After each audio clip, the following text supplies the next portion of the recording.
이번 태풍은 1024 헥토파스칼입니다. 아니 왜 또 불러? 여러분 안녕, 베티입니다. 오늘 수업은 태풍 불면 어김없이 나타나는 뉴스에서 가장 많이 이름 불린 수학자 헥토파스칼, 블레즈 파스칼 일대기입니다. 오늘 나갈 내용 잠시 보여드릴게요. 예고편.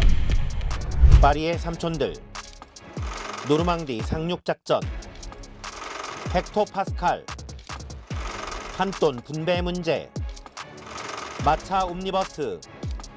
지금부터 스타트합니다.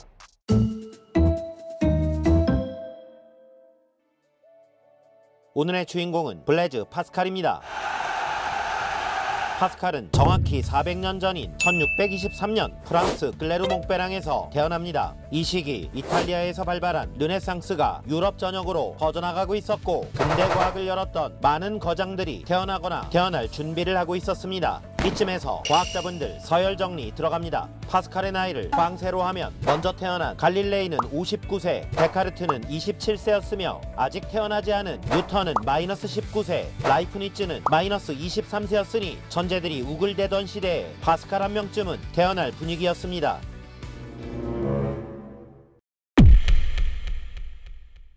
파스칼이 3살 되던 해 안타깝게도 어머니가 세상을 떠납니다. 하지만 불행 중 다행, 파스칼의 아버지 에티엔 파스칼은 능력 있는 세무 공무원이었기에 하인을 고용하여 집안일을 챙길 수 있었고 자녀들은 안정된 생활을 할 수 있었습니다. 그런데 파스칼이 8살이 되던 해 아버지가 갑자기 공무원을 때려치고 가족은 파리로 이사를 하게 됩니다. 아니, 공무원을 때려치다뇨? 요즘 같으면 할머니가 애비의 등짝을 스매싱했을 겁니다. 하지만 에티엔 파스칼은 자신의 학문적 욕구와 자녀들의 교육을 위해 과감한 결정을 내린 것입니다. 그럴만도 했던 것이 파스칼의 달팽이꼴로 유명한 이 곡선은 블레즈 파스칼이 아닌 에티엔 파스칼의 작품으로 아버지는 세무법률뿐만 아니라 수학에도 조예가 깊은 사람이었습니다.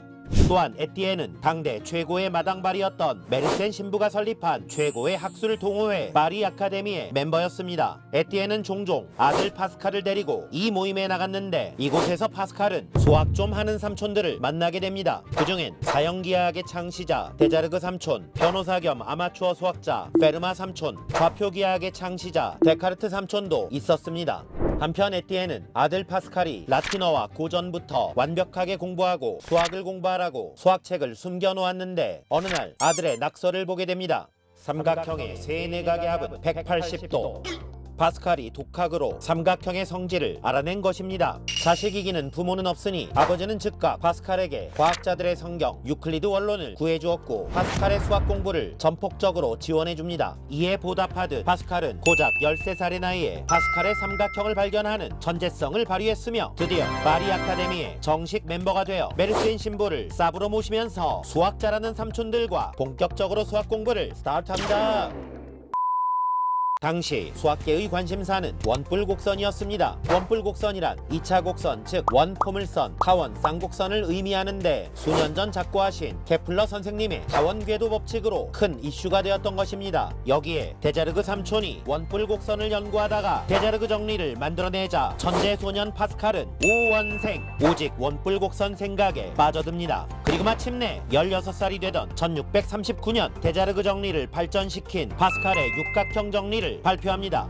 원뿔곡선에 내접하는 육각형에서 세 쌍의 대변의 연장선의 교점은 한 직선 위에 놓여 있다. 아니, 16살이 한 거라고?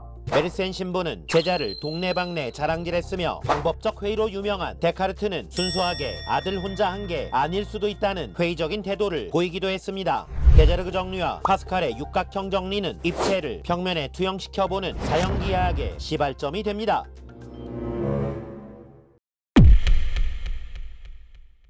육각형 하나로 파리 아카데미를 뒤집어 놓은 수학의 라이징 스타 파스칼. 이제 꽃길만 걷게 될 줄 알았습니다. 하지만 당시 프랑스는 정치적으로 바람잘 날이 없었으며 아버지 에티엔이 시위에 가담했다는 혐의로 제강 리슐리우의 추기경에 체포령을 받아 도망다니는 신세가 되고 맙니다. 에티엔은 모든 인맥을 동원해 사면을 시도해보지만 리슐리우에는 꿈쩍도 하지 않았습니다.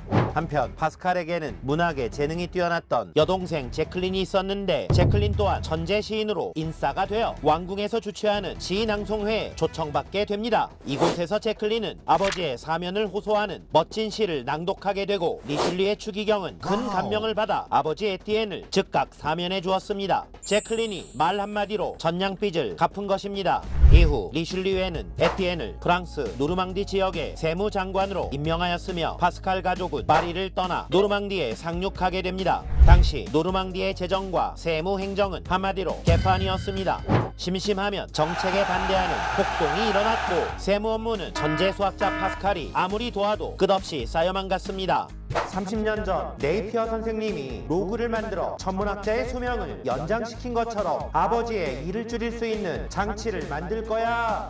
이렇게 해서 1645년 최초의 기계식 계산기 파스칼린이 탄생하게 됩니다. 이후 파스칼은 70여 대의 계산기를 만들어 계산기 사업을 론칭했으며 고가 제품이라 많이 팔지는 못했지만 덕분에 계산기는 파스칼이라는 등식을 세상에 알리게 됩니다. 이후 라이프니츠, 찰스 베비지, 앨런 튜링에 의해 계산기는 컴퓨터로 발전해 나갔으며 1970년 컴퓨터 과학자 니클라우스 비르트가 프로그래밍 언어 파스칼을 개발하여 1990년대 중반까지 보편적으로 사용되기도 했습니다.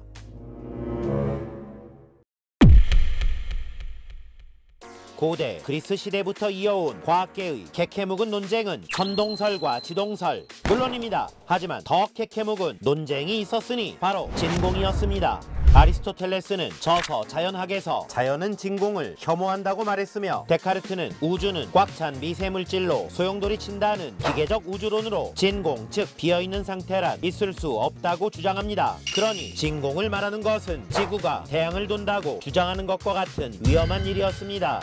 그런데 1643년 갈릴레오의 제자였던 이탈리아의 과학자 토리첼리는 특별한 실험을 합니다. 당시 유럽의 궁전에는 분수가 많았는데 분수의 물은 아무리 끌어올려도 10m 높이가 한계였습니다. 10m 위에는 어쩌면 진공이 있을지 몰라.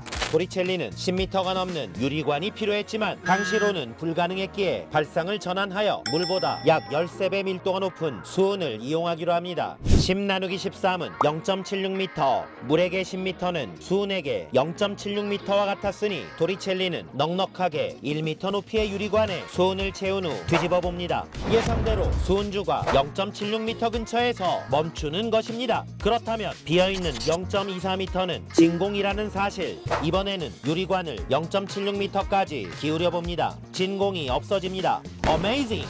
이는 진공의 힘이 수은을 끌어올리는 것이 아니라 수은주를 일정 높이로 유지하는 다른 힘이 있다는 것이었습니다. 이 실험이 바로 진공의 존재를 세상에 알린 토리첼리의 실험입니다.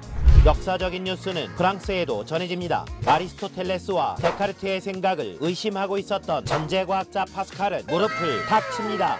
공기에 압력이 있는 게야. 파스칼은 아예 수은주의 높이를 결정하는 힘을 수치로 나타내기 위해 해발 1465m 비드돔 산에 올라 높이에 따른 압력을 측정하고자 했습니다. 하지만 산에 오를 수 있는 몸 상태가 아니었기에 이 프로젝트를 매형에게 부탁했는데 수은주의 높이가 고도에 따라 달라지는 것을 확인할 수 있었습니다. 이 실험이 바로 과학사에서 너무 유명한 비드돔 실험입니다. 대기압이라는 개념이 생겨났기 때문입니다. 파스칼은 이 실험을 기반으로 유체 속에서 가해진 압력은 모든 방향으로 똑같이 작용한다는 파스칼의 원리를 만들었는데 오늘날 자동차에 사용되는 유압 브레이크의 원리가 됩니다. 오늘날 진공의 단위로는 토리첼리, 압력의 단위로는 파스칼을 사용합니다. 이번 태풍은 1024 헥토파스칼입니다. 태풍 불면 어김없이 나타나는 오늘날 뉴스에서 가장 많이 이름 불린 과학자는 파스칼입니다.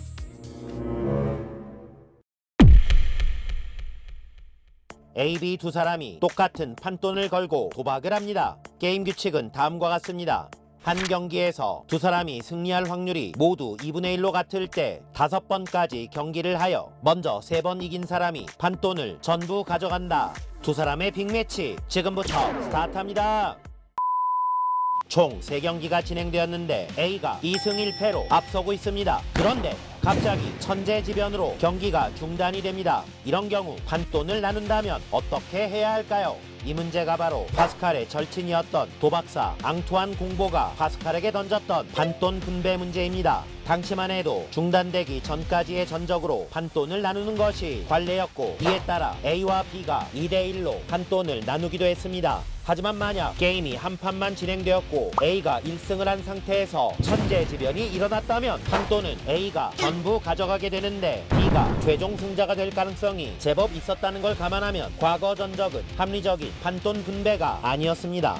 파스칼은 이 문제를 합리적으로 해결하기 위해 또 다른 거장 베르마 삼총과 수차례 서신 교환을 합니다. 두 거장은 오늘날의 확률론에는 이르지 못했지만 다음 생각에 동의합니다. 확률은 과거가 아닌 미래의 지배를 받는 것. 다시 말해 합리적인 판돈 분배는 미래의 가능성을 기준으로 판단해야 한다는 것입니다. 하지만 미래는 주사위 게임처럼 우연의 지배를 받는 것인데, 확실성을 추구하는 수학이 과연 우연이라는 단어를 받아들일 수 있는가의 문제로 발전합니다. 이렇게 탄생한 학문이 우연의 패턴을 찾는 확률론인 것입니다. 여기에 파스칼은 리즈 시절 만든 파스칼의 삼각형을 이용하면 게임 횟수가 늘어나도 판돈 분배 기준을 빠르게 찾을 수 있다고 말합니다. 참고로 승률이 같은 두 사람이 10번 게임을 할 때 A가 R번 이길 확률은 10 콤비네이션 R에 2분의 1의 R제곱, 2분의 1의 10 빼기 R제곱은 10 콤비네이션 R에 2분의 1의 10제곱인데, A가 8번 이길 확률과 9번 이길 확률의 비를 구한다면 2분의 1의 10제곱은 공통이므로 10 콤비네이션 8대 10 콤비네이션 9는 45대 10,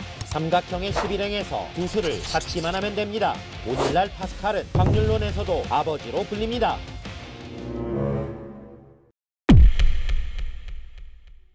파스칼은 어렸을 때부터 몸이 약했으며 그때마다 하나님께 의지했습니다. 1654년 31세의 어느 날 파스칼은 마차를 타고 있었는데 말에 부피가 풀려 마차가 다리로 돌진하는 바람에 기절하게 됩니다. 하지만 불행 중 다행, 생명에는 아무 지장이 없었습니다.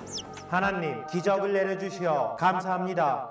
파스칼은 본격적으로 그리스도교에 회심하게 되었으며 천재의 관심사는 수학과학에서 철학과 신학으로 옮겨집니다. 특히 예수회의 공격을 받아 이단으로 몰린 친구에게 쓴 서한집 프로뱅시알 편지는 파스칼을 종교계와 문학계에서도 스타덤에 올려놓았고, 이 작품은 프랑스 근대 산문의 출발점이라 평가받으며 훗날 철학자 루소에게 영향을 끼칩니다. 또한 1657년 34세의 파스칼은 신, 인간, 우주에 대한 철학적 명상집 방세를 집필하기 시작합니다. 방세에서 그는 신을 믿어야 하는 이유를 수학적으로 이야기합니다. 신을 믿는 경우 신이 존재하면 천국에 가는 대박을 누릴 것이고, 신이 존재하지 않아도 손실은 미미할 것이며, 신을 믿지 않는 경우 신이 존재하면 지옥에 가는 쪽박을 차게 되며, 신이 존재하지 않으면 곤전이라는 겁니다. 딱히 반박하기도 뭐한 이 방법은 오늘날 결정이론으로 발전했습니다. 1658년 35세의 파스칼은 잠을 이룰 수 없었습니다. 계속 달고 살았던 두통이 심해졌기 때문입니다.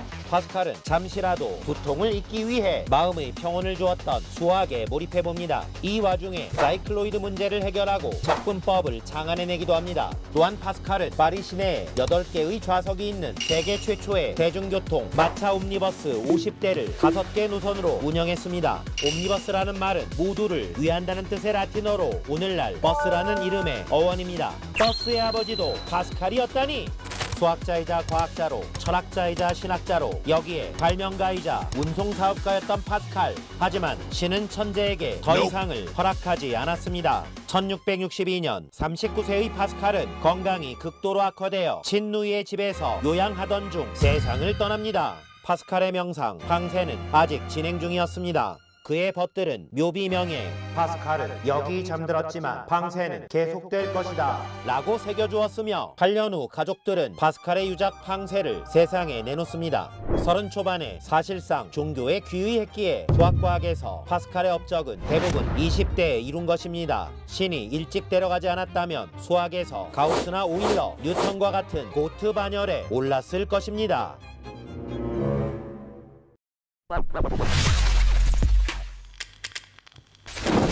블레즈 파스칼은 인류에게 많은 울림을 남겼습니다. 파스칼의 명언 갤러리 감상하면서 이번 수업 마무리하겠습니다.